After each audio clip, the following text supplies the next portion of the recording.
You are watching Sunna TV, 24 hours Sunna News channel.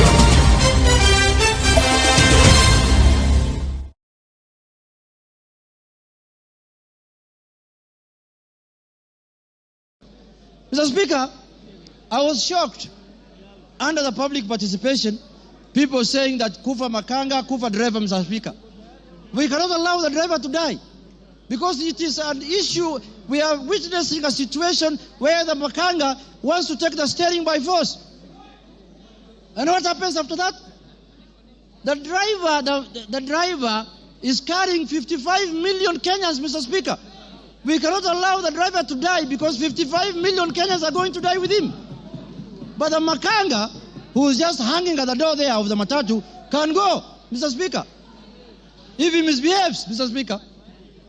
And, you know, if he's not doing his work properly, Mr. Speaker, the easier one to go first is the Makanga, because the Makanga is the one who should be telling the driver what to do. And they're telling us here, KUFA Makanga KUFA DEREVA. The petition of the driver is not with us in this parliament.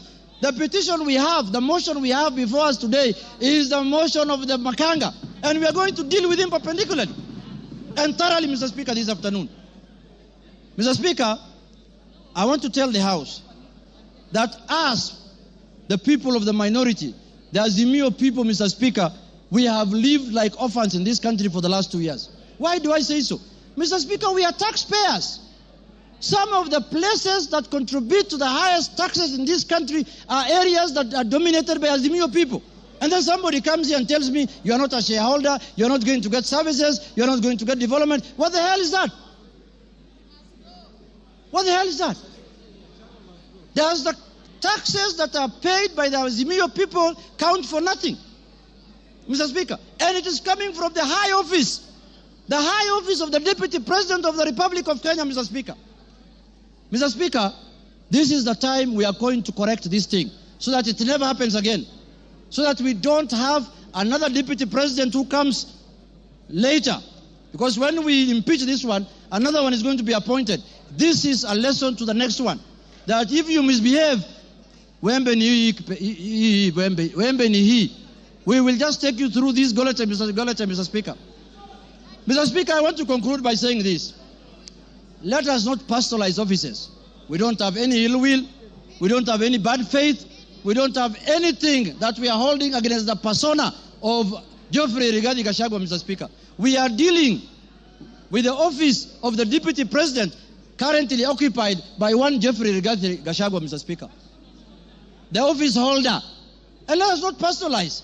The office does not belong to him, does not belong to anybody. This is a constitutional office, and the Constitution has prescribed how to deal with you when you misbehave in that office, Mr. Speaker. So, Mr. Speaker, for Kenya to become cohesive, Rigathi must do what? Rigathi must? For Kenya to become cohesive.